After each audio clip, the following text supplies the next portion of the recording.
Salut les amis, bon on continue mon petit chantier là. Donc dans la dernière vidéo on avait fait le GoPti sur les deux faces là. Enfin je vous avais pas montré de l'autre côté, tiens je vais en profiter pour vous montrer tout de suite puisque c'est fait. Tac. Donc voilà pour l'extérieur, les deux murs et les trois poteaux. C'était un petit peu la misère parce qu'il a fallu bâcher partout et tout. Mais bon maintenant c'est fait, au moins je suis débarrassé de ça. Du coup pour la suite je voulais attaquer les enduits là. Mais finalement en fait si tu veux j'ai mon portillon qui est fixé dans la maçonnerie là. Et pour attaquer les enduits forcément je vais être obligé de fixer des baguettes. J'ai commencé, j'en ai déjà fixé une ici là tu vois. J'en ai déjà fixé une là. Donc j'avais du 770 là, d'habitude je mets du ciment prompt mais là il y a une grosse épaisseur en plus et puis j'avais un sac de 770 là, c'est du mortier fibré. Donc j'ai mis ça tu vois, puis la baguette là elle bouge plus donc c'est bien, c'était le produit qu'il me fallait. Donc j'en ai fixé une pour voir, je voulais attaquer et finalement je te disais comme mon portillon il est fixé dans la maçonnerie, bah en fait voilà, je vais être obligé de couper ça pour mettre les baguettes et venir enduire, et du coup je vais me retrouver sans portillon. Donc je pense que le plus judicieux ça va être d'abord de fabriquer le portillon, comme ça quand je coupe ça je mettrai mes baguettes, j'enduirai et après j'aurai un portillon qui sera déjà prêt à poser, parce que sinon je vais rester le temps de fabriquer le portillon sans portillon, et c'est un peu galère. Donc comme tu as vu dans le titre de la vidéo, là je vais sortir le poste à souder, les tréteaux, la petite meuleuse, et on va aller fabriquer un portillon. Donc avant de commencer quoi que ce soit, je vais te montrer un petit peu la matière première qu'on va utiliser. Donc j'ai récupéré du tube carré comme ça sur chantier. Donc tu vois c'est du 50 par 50. Et l'avantage pour un gars qui soude pas très bien comme moi, c'est que tu vois la tôle elle est assez épaisse. Là c'est de la 4 mm. Et du coup c'est pas, tu vois, ça aurait été de la 2000. Pour moi c'est un peu galère parce que comme je soude pas très bien, je suis pas très bon dans le domaine. J'ai vite fait de faire des trous. Si tu insistes un petit peu trop ou que tu mets trop d'intensité, tu as vite fait de percer la ferraille. Alors que là, de la 4 mm comme ça, faut déjà y aller quoi. Donc voilà, on va utiliser ces trucs là. Bon, ils sont un petit peu rouillés, il y a un peu de béton dessus, mais au moins j'ai regardé, ils sont droits, déjà c'est le principal. Donc on va les emmener sur les tréteaux et on va commencer à souder. Allez, c'est parti.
Bon les amis, je fais une petite pause là parce que je viens de finir de souder le châssis. Donc comme vous avez vu, j'ai commencé par faire le rectangle ici. Donc j'ai coupé les barres à 45 à ce niveau-là. Après je les ai assemblées, je les ai assemblées d'équerre. J'ai fait 4 points de soudure sur les côtés pour pas que la structure elle bouge. Et une fois que j'ai fait mes 4 points, je suis venu faire mes soudures complètes. C'est comme ça qu'on fait, comme ça on est sûr que ça va pas se déformer. Là on est sûr que tout est bien d'équerre. J'ai vérifié mes diagonales, j'ai mesuré, donc il n'y a pas de souci. Ensuite je suis venu mettre des traverses que j'ai coupées et soudées là pour donner un petit côté design au projet. Et je trouve que ça rend plutôt pas mal. Dites-moi ce que vous en pensez dans les commentaires. Donc maintenant la suite en fait ça va être de remplir ça de bois. Donc j'ai acheté des planches tu vois qui sont juste là chez Brico Dépôt là, des planches pour mettre en extérieur. Enfin après le bois en extérieur, moi je suis pas trop fan en général, mais là comme la tranche elle va être protégée, tu vois, parce qu'elles vont venir comme ça si tu veux. Donc la tranche elle va être protégée un petit peu par la ferraille, donc ça va permettre qu'elle vive un petit peu plus longtemps en extérieur. Puis aussi j'ai acheté de la peinture, je vais pas mettre de la lasure parce que la lasure sinon tu es obligé de la refaire tous les 2 ans, c'est la galère. Donc je vais mettre de la peinture, comme ça on aura une meilleure durée dans le temps. Et puis au pire des cas, de toute façon, s'il faut remplacer les planches dans quelques années, ben, on remplacera les planches. Donc je te montre un petit peu les petites soudures de l'apprenti soudeur. Franchement je suis fier de moi parce que tu vois, bon là je l'ai déjà reprise 3 fois celle-là. Mais tu vois là on voit plus grand chose, c'est quasiment lisse. Là j'aurais juste un petit point de soudure à refaire ici. Donc en fait je fais ça, tu vois, je soude, je ponce, quand il y a des trous je refais une petite recharge de soudure, après je reponce jusqu'à avoir un résultat parfaitement lisse. Donc là c'est pareil, on aura 1 ou 2 reprises à faire ici après poncer. Tu vois, de ce côté là on est pas mal. Sachant que là c'est pas fini, après je vais reponcer bien comme il faut. Là pareil. Et puis après je vais reprendre toutes ces soudures là tu vois, là j'ai fait des petites recharges aussi, il va falloir que je ponce. Et puis après ben, une fois que ça sera tout repris, ce que je vais faire c'est que je vais poncer le châssis complètement pour qu'il soit comme ça. Et après on va le peindre. Mais avant de faire ça, l'idée en fait si tu veux, vu que je vais le remplir en planche à l'intérieur là, entre chaque machin, sauf à cet endroit là, oui, parce que à cet endroit là en fait, en dehors de l'aspect esthétique du truc, en fait, ça va me servir aussi, si tu veux, à passer ma main pour ouvrir la clenche de la porte. Là. Parce que de l'autre côté, c'est ce qu'on a sur l'ancien portillon. On a une serrure comme ça, je trouve ça pas mal. En fait, tu as une tirette sur le côté et puis tu ouvres. Comme ça, tu n'as pas besoin de mettre une poignée. Et puis je trouve que ça fait plus joli comme ça. Donc là, à cet endroit-là, je remplirai pas en planche. Ça sera juste pour passer la main à cet endroit-là. Mais tout le reste, tu vois, ça va être rempli. Et en fait bah, pour faire tenir mes planches si tu veux, parce que là si je mets des planches comme ça elles vont pas se tenir toutes seules, donc j'ai acheté de la cornière comme ça à Brico Dépôt, ça coûte une couille. Donc je vais prendre ces machins là si tu veux et je vais venir les souder comme ça. Je peux pas la tenir et tenir le téléphone en même temps, c'est compliqué, mais t'as compris. Une fois qu'on aura fait ça, je viendrai souder les charnières sur le châssis. Donc on va en mettre une ici, une au-dessus, puis sûrement une intermédiaire parce qu'il est lourd le bordel là, mine de rien. Et une fois que toute la quincaillerie sera fixée au châssis, ce que je viendrai faire, c'est que je viendrai poncer le châssis à blanc comme ici là. Donc je te montre le résultat une fois que c'est terminé.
Bon, je fais une petite pause pour vous montrer où j'en suis. Donc j'ai soudé partout les cornières là pour venir fixer les planches dessus, tu vois. Je les ai mises ici, ici, là, tu vois, là dans l'angle, ici et de l'autre côté. Et là j'en étais à l'étape des charnières. En fait, je voulais mettre des charnières comme ça ici, une intermédiaire et une là-bas, et finalement j'ai peur que ça vienne trop tirer sur les gonds, parce que là le truc il est super lourd et j'ai pas encore mis les planches et la serrure, donc ça va peser vraiment lourd, et j'ai peur que avec le temps, tu sais, ça fasse un petit peu de jeu, et comme il va être comme il faut que ça soit pas trop loin de l'angle du poteau, le gond, j'ai peur que ça fasse fissurer un peu. Donc ce que je vais faire, enfin ce que j'ai commencé à faire déjà, c'est que là j'ai mis un téton en partie haute, comme ça je viendrai comme ça mettre mon truc, et ça je viendrai le fixer dans le poteau, tu vois, comme ça. Bon, ça change pas grand chose à la rigueur, mais c'est surtout en bas, je voulais avoir un appui. Donc en fait là je vais souder un téton sur une plaque comme ça, tu vois, à l'équerre, et après je vais venir le souder ici, et comme ça je viendrai mettre ma plaque ici, et le téton comme ça je percerai dans le seuil, et ce téton là, tu vois, il va aller dans le seuil, et comme ça mon portillon, si tu veux, il sera appuyé par terre, donc ça lui tirera pas trop sur la gueule.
Bon, comme vous avez vu, j'ai passé un petit coup de Rustol, là c'est de l'anti-rouille en bombe.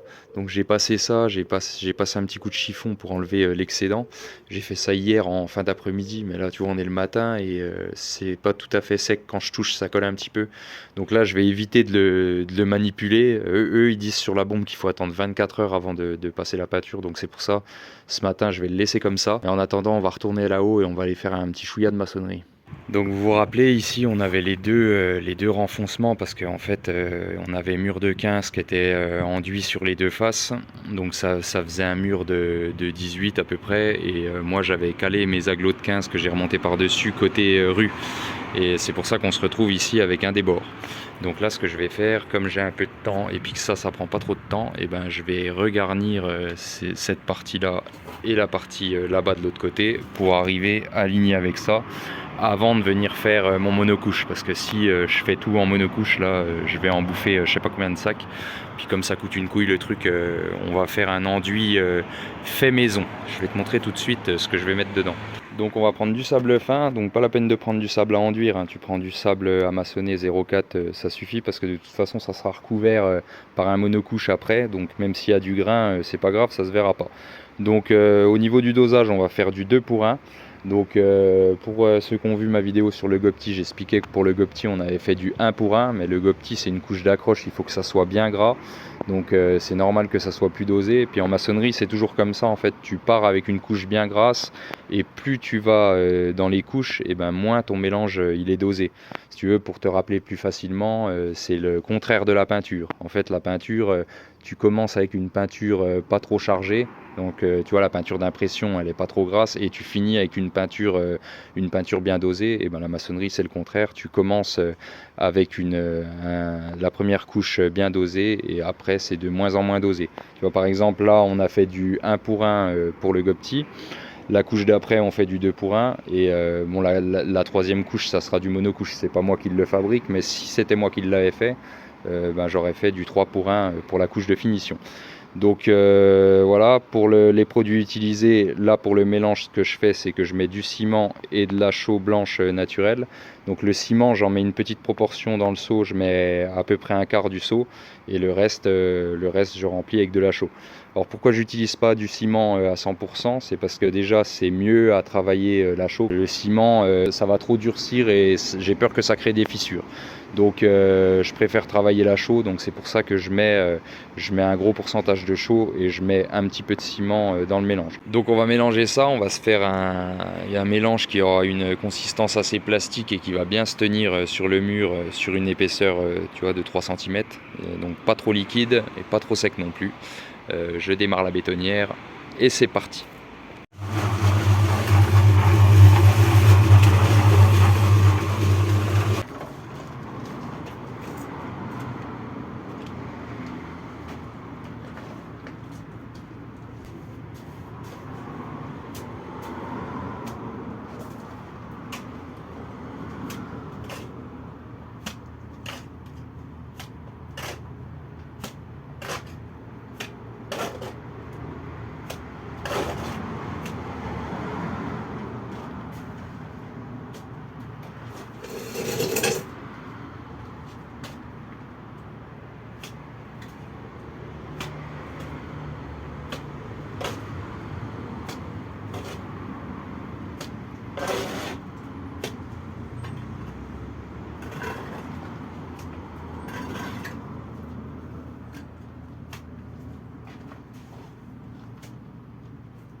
Donc là c'est terminé, les deux côtés sont faits, j'ai laissé tel que là, je suis pas venu regratter à la truelle, comme ça fait une bonne couche d'accroche pour le monocouche qui va venir derrière. Donc là c'est fini pour ça, je vais laver le matos et puis on retourne à l'atelier peinture.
Donc ça y est, la première couche est faite. Donc tiens, je te montre de près. À mon avis, il faudra refaire deux couches de plus parce que là, tu vois, c'est pas très jojo. On voit la ferraille en dessous. Mais une fois que j'aurai fait mes deux couches, je pense que ça devrait aller. Donc je vais te montrer les soudures de près. Donc en fait, je les ai reprises au Saint-Ofer, comme tu as pu voir sur la vidéo, parce qu'à la base, en fait, j'essayais de les reprendre au poste à souder, à recharger avec la baguette. Mais le problème, c'est que dès que j'avais un trou au poste à souder, je recomblais le trou, mais j'en recréais un autre ailleurs. Donc finalement, ça me prenait 15 fois trop de temps. Donc j'ai laissé tomber, j'ai passé la disqueuse, j'ai poncé, j'ai passé du Saint-Ofer, après anti-rouille Rustol par-dessus et la première couche. Et ça donne un résultat comme ça. Bon, c'est pas parfait, hein, mais il est maçon le gars, hein, il est pas soudeur, donc je trouve que Honnêtement, je m'en suis pas trop mal sorti, sans me lancer des fleurs. Là, on voit la serrure que j'ai fixée dans le châssis, enfin que j'ai soudée dans le châssis, donc j'espère que celle-là, il faudra pas la remplacer parce que sinon, ça va se solder à coups de disqueuse. Donc voilà, je te montre toutes les soudures. Dans l'ensemble, franchement, c'est pas mal, hein. C'est pas mal. Moi, je suis assez convaincu du résultat. Vous me direz ce que vous en pensez dans les commentaires. De l'autre côté, là, j'ai les planches que j'ai préparées, que j'ai coupées et qu'on va venir mettre une fois qu'elles seront peintes. Bien sûr, je viendrai les poser sur les cornières, là. Une fois qu'elles seront toutes posées, je viendrai percer les cornières par en dessous et les fixer avec de la vis inox. Comme ça, de ce côté-là, côté extérieur, côté rue, on verra pas les vis. Et ça fera nickel. Je vous dévoile pas tout de suite la couleur de la peinture que je vais mettre là-dedans. Ça sera dans une prochaine vidéo. J'ai déjà acheté le pot, mais je vais pas le peindre tout de suite. Je vais déjà vous balancer la vidéo là. Et dans la prochaine vidéo, vous verrez la suite, les planches mises sur le châssis et même le portail posé si tout va bien. Donc je vais quand même vous donner le tarif du projet total là, si vous avez envie de faire la même chose à la maison, parce que ça paraît pas quand même, mais ça coûte vite cher. Sachant que moi j'ai pas payé les tubes, et c'est même ce qui doit coûter le plus cher je pense, parce que du 50-50 par 4000 d'épais comme ça, à mon avis ça doit pas être donné. Donc moi j'ai pas payé les tubes, donc on va pas compter le prix dedans, mais tu vois, rien que les autres fournitures, par exemple la serrure, j'ai pris de la bonne camelote, hein, c'est du bricard, je l'ai payé 80 balles. Les petites cornières là pour venir appuyer les planches dessus, parce que ça on était obligé de les mettre, sinon les planches tu pouvais pas les fixer. Donc les petites cornières comme ça c'est 16,50 pièces. Donc rien que pour là, j'en ai mis là, là-bas, là-bas, là-bas, là-bas, et puis en bas j'en ai bouffé 4. Donc t'es déjà, rien que pour les cornières t'es à plus de 60 euros. La peinture plus le rustol, t'es à peu près 30 euros. La peinture pour l'autre côté, pour les planches, parce qu'il faut pas mettre de la merde, hein, sur le bois en extérieur. Donc le petit pot en 2 litres ou en 1,5 litre, je sais pas combien c'est, mais t'es à 25 euros le pot. Les petites planches comme ça, il y en a 5 là, c'est 13 euros pièce, donc c'est pareil, tu vois, ça fait un billet. Donc j'ai fait le calcul tout à l'heure, puis je dois sûrement oublier des trucs, je pense, des petites bricoles à gauche à droite. Mais j'ai fait le calcul tout à l'heure et je dois être à peu près à 300 balles de camelote, sans compter les tubes. Donc tu vois, ça fait quand même un petit budget. Et puis aussi pas mal de temps, parce que mine de rien, ça fait un petit moment que je suis là-dessus. Mais bon, quand on aime, on ne compte pas. Donc là, c'est fini pour la vidéo d'aujourd'hui. Si vous voulez voir la suite, les planches fixées, le portillon fixé, tout ça, je vous invite à vous abonner. Et ça sortira très prochainement, si tout va bien. Allez, bonne journée à tous les amis, et à bientôt. Ciao.